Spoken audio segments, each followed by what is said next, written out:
ಗುರೂಜಿ ಹೇಳ್ತಿದ್ರಿ ಇಂದಿನ ದೇವಿ ಯಾರು, ಇವತ್ತು ಅವಳಿಗೆ ಏನ್ ನೈವೇದ್ಯ ಇಡಬೇಕು ಅಂತ ಹೇಳ್ತೀನಿ ಅಂತ.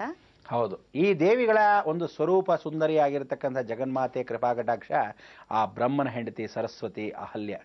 ಅದಕ್ಕೋಸ್ಕರ ಆ ಬ್ರಹ್ಮನ ಹೆಂಡತಿನೇ ಗೌತಮ ಮಹರ್ಷಿಗಳ ಪರಿಪೂರ್ಣವಾಗಿರ್ತಕ್ಕಂಥ ಧರ್ಮಪತ್ನಿ ಆದ್ಲು. ಅಂದರೆ ಅರ್ಥ ಇಷ್ಟೇ, ಚತುರ್ಮುಖ ಬ್ರಹ್ಮನು ಮಾಯಾರೂಪದಲ್ಲಿ ತಾನೇ ಸ್ವಯಂ ಗೌತಮ ಮಹರ್ಷಿಗಳು, ಅವರಿಗೆ ಅವನೇ ಆದ ಹೆಂಡತಿ.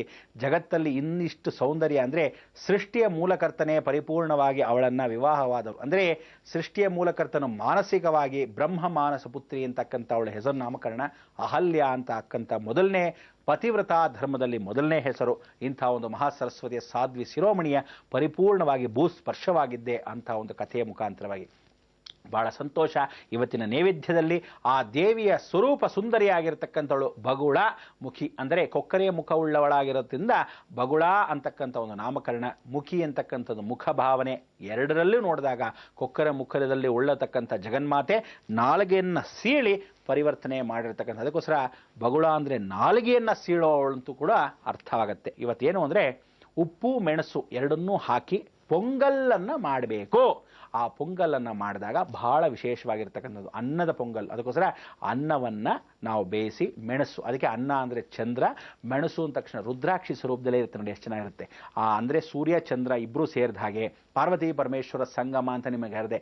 ಆ ಪಾರ್ವತಿ ಪರಮೇಶ್ವರ ಸಂಗಮದಲ್ಲಿರತಕ್ಕಂಥದ್ದು ಯಾವತ್ತು ಎಷ್ಟೋ ಜನ ತಿಂತೀರಾ ಮೆಣಸನ್ನು ಬಿಸಾಕ್ಬಿಡ್ತೀರಾ. ಪೆದ್ದು ಮುಂಡೆವು ಅಂದರೆ ಆ ಮೆಣಸನ್ನು ಬಿಸಾಕಬಾರ್ದು ಯಾವತ್ತು ತಿಳ್ಕೊಳ್ಳಿ. ಮೆಣಸು ಯಾವ ಕಾಳಗೂ ಒಳಗಡೆ ವಾತ ಶ್ಲೇಷ ಕಫ ಎಲ್ಲ ಓಡಿಸ್ತಕ್ಕಂಥದ್ದು.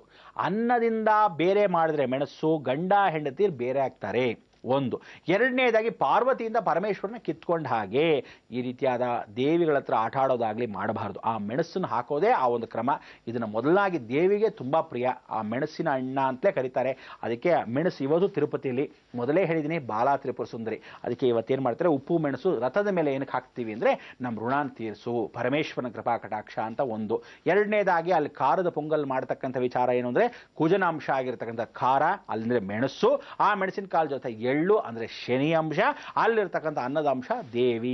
ಅಂತಕ್ಕೋಸ್ಕರ ಮೂರು ನೋಡಿದಾಗ ನಾವಲ್ಲಿ ಏನು ಮಾಡ್ತೀವಿ, ಖಾರದ ಅನ್ನ, ಅದಕ್ಕೆ ಖಾರದ ಪೊಂಗಲ್ನ ಪರಿವರ್ತನೆ ಮಾಡಿಕೊಂಡು. ತಿರುಪತಿಯಲ್ಲಿ ವಿಶೇಷ ಅಂದರೆ ಪುಳಿಯೋಗರೆ ಮಾಡಿಕೊಳ್ಳು, ಅದಕ್ಕೆ ಅಲ್ಲೇನು ಮಾಡ್ತೀವಿ ಸಪ್ತಪಾಡಿ, ಅದಕ್ಕೆ ಸಪ್ತಪಡಿಗೆ ಏನು ಮಾಡ್ತೀವಿ ಆ ಪಡಿ ಸೇವೆಯನ್ನು ನಾವು ಪರಿವರ್ತನೆ ಮಾಡ್ಕೊಳ್ಳೋಕ್ಕೋಸ್ಕರ ಬಹಳ ವಿಶೇಷ. 7 ಪಡಿಗಳು ಅಂದರೆ 1 2 3 4 5 6 7 ಅಂದ್ರೇನು ಸಪ್ತಮಾತ್ರಿಕೆಯರ ಪೂಜೆ ವಿಧಾನ.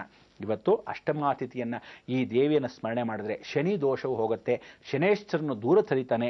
ಇವತ್ತೇ ಬಹಳ ವಿಶೇಷವಾಗಿರ್ತಕ್ಕಂಥ ಅಷ್ಟಮಿ ತಿಥಿ ದುರ್ಗಾಷ್ಟಮಿ. ಸಾಯಂಕಾಲ ಎಲ್ಲರೂ ದುರ್ಗೆಯ ಪೂಜೆಯನ್ನು ಮಾಡ್ಕೊಳ್ಳಿ.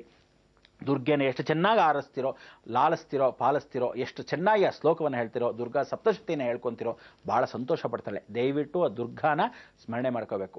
ಅಂಥ ಒಂದು ದುರ್ಗಾ ಸ್ಮರಣೆಯನ್ನು ನೀವು ಮಾಡ್ಕೊಳ್ಳಿ. ಎಲ್ಲರಿಗೂ ಒಳ್ಳೆಯದಾಗಲಿ. ಸಿಂಹ ವಾಹನದ ಮೇಲೆ ಕೂತಿರಬೇಕು, ಗಮನ ಇರಲಿ.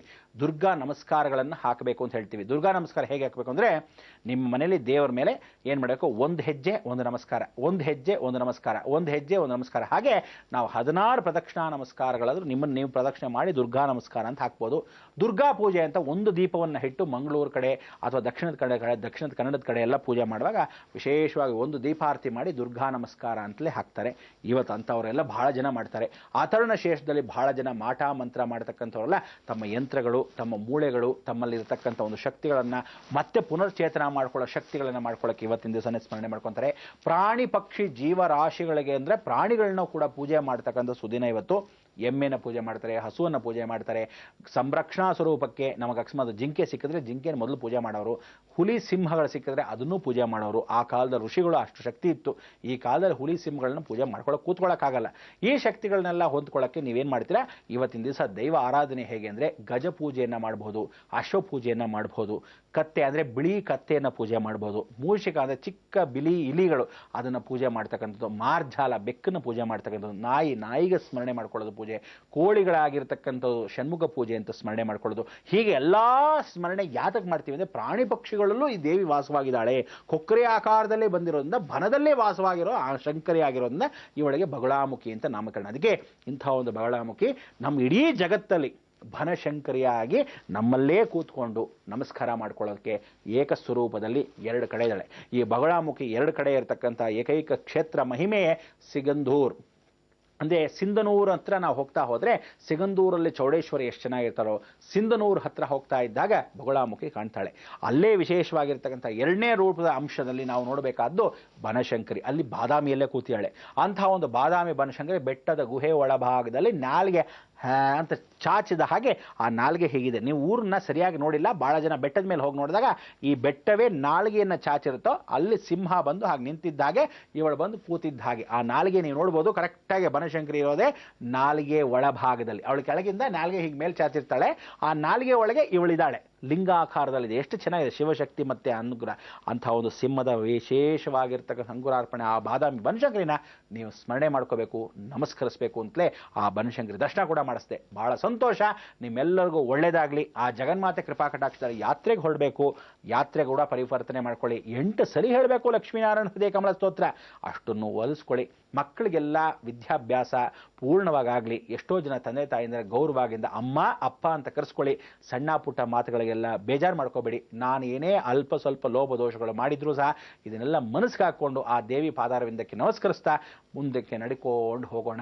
ಎಲ್ಲಿವರೆಗೂ ಋಣ ಇರುತ್ತೋ ಅಲ್ಲಿವರೆಗೂ ಮಾತ್ರ. ಇಂತಹ ಒಂದು ಪರಿವರ್ತನೆ ಆವಾಗ ಯಾಕೆ ಹೇಳ್ತೀವಿ ಅಂದರೆ, ಇದನ್ನೇನು ಸಮಯ ಬಂತು ಆಶ್ರಮಕ್ಕೆ ಹೋಗೋ ಸಮಯ. ಅದಕ್ಕೋಸ್ಕರ ಅಂತಹ ಒಂದು ಕಾಲಕ್ಕೆ ಕಾಲಜ್ಞಾನಾಯ ನಮಃ ಅಂತೇಳಿ ಕಾಲಾಯ ನಮಃ ಅಂತ ನಾವು ಸ್ಮರಣೆ ಮಾಡ್ಕೊತಾನೆ ಇರಬೇಕು. ಇದು ದೈವಚಿಂತನೆ ಅಲ್ಲ, ನಿಜವಾದ ಸತ್ಯ ಘಟನೆ. ಲೋಕಾರೂಢಿಯಾಗಿರ್ತಕ್ಕಂಥ ಈ ಮಾತುಗಳನ್ನು ಹೇಳ್ತಾ ಬ್ರಹ್ಮಾಂಡದಲ್ಲಿ ಅಪಿರೂಪವಾಗಿರ್ತಕ್ಕಂಥ ದೈವ ಸಾನ್ನಿಧ್ಯ ಬೃಹದಾಕಾರದಲ್ಲಿ ಬೆಳೆದು ನಿಮ್ಮಲ್ಲಿ ಈ ಜೀವನಗಳೆಲ್ಲ ಈ 4 ವರ್ಷ ಮಾಧ್ಯಮದ ಮುಖಾಂತರವಾಗಿ ಏನೇನು ಹೇಳಿದ್ದೀವಿ ಎಲ್ಲವೂ ಒಳ್ಳೆಯದಾಗಲಿ, ಎಲ್ಲರಿಗೂ ಸುಭಿಕ್ಷವಾಗಲಿ, ನಡೀತಾ ಹೋಗಲಿ. ನವರಾತ್ರಿ ಎಂದು ಅನ್ಕೊಂತ ಮುಂದಕ್ಕೆ ಜೀವನವನ್ನು ಸಾಗಿಸಬೇಕು ಅಂತ ಆ ದುರ್ಗಾ ಅಲ್ಲಿ ಪ್ರಾರ್ಥನೆ ಮಾಡೋಣ. ಅಂಥ ಒಂದು ದುರ್ಗೆ ನಿಮ್ಮೆಲ್ಲರಿಗೂ ಲೋಕರಕ್ಷಣೆಯನ್ನು ಕೊಡಲಿ ಅಂತ ಸ್ಮರಣೆ ಮಾಡ್ಕೊಳ್ಳೋಕ್ಕೆ ಅವಳನ್ನ ಒಂದು ಸಲ ದುರ್ಗಾ ದೇವಿ ಶರಣಂ ಅಂಥೇಳಿ ಆ ಒಂದು ಸ್ಮರಣೆಯನ್ನು ಮಾಡ್ಕೊಳ್ಳೋಕ್ಕೆ ಒಳ್ಳೇದಾಗಲಿ ಈ ಮುಖಾಂತರ ಅಂತ ಹೇಳ್ತಾ ನಾವೆಲ್ಲ ಏನು ಹೇಳಬೇಕು? ಲೋಕ ಸಮಸ್ತ ಸುಖಿನೋ ಭವಂತು, ಸನ್ಮಂಗಳಾಂತು. ಗುರುಜಿ, ಇಂದಿನ ದೇವಿ ಬನಶಂಕರಿ ಅಂತ ಹೇಳಿದ್ರಿ, ಹಾಗೆ ಅವಳನ್ನ ಹೇಗೆ ಆರಾಧಿಸಬೇಕು, ಏನು ನೈವೇದ್ಯವನ್ನ ಇಡಬೇಕು ಅಂತ ಕೂಡ ಹೇಳಿದ್ರಿ. ಹಾಗೆ ಪುರಾಣದ ಕತೆ ಕೂಡ ಬಹಳನೇ ಚೆನ್ನಾಗಿತ್ತು ಗುರುಜಿ. ನಮ್ಮ ಈ ಕಾರ್ಯಕ್ರಮಕ್ಕೆ ಆಗಮಿಸಿ ಇಷ್ಟೆಲ್ಲ ಮಾಹಿತಿಯನ್ನ ನೀಡಿದ್ದಕ್ಕಾಗಿ ಧನ್ಯವಾದಗಳು. ವೀಕ್ಷಕರೇ, ಹೋಗೋದಕ್ಕೆ ಮುನ್ನ ಮತ್ತೊಮ್ಮೆ ನಿಮ್ಗೆ ನೆನಪಿಸ್ತಾ ಇದ್ದೀನಿ. ಏನ್ ಹೇಳಿ, ವಿಜಯದಶಮಿ ದಿನದಂದು ಬೃಹತ್ ಬ್ರಹ್ಮಾಂಡ ಕಾರ್ಯಕ್ರಮವನ್ನ ತಪ್ಪದೇ ವೀಕ್ಷಿಸಿ. ಯಾಕಂದ್ರೆ ನೀವೆಲ್ಲರೂ ಸಾಕಷ್ಟು ಜನ ಪತ್ರವನ್ನ ಬರೆದಿದ್ದೀರಾ. ಗೌರಿ ಗಣೇಶ ಹಬ್ಬದ ಸ್ಪರ್ಧೆಯಲ್ಲಿ ಗೆದ್ದಿರೋರು ಯಾರು ತಿಳ್ಕೋಬಹುದು ಅಂತ ಹೇಳ್ತಾ ಹೋಗ್ಬರೋದಾ? ನಮಸ್ಕಾರ.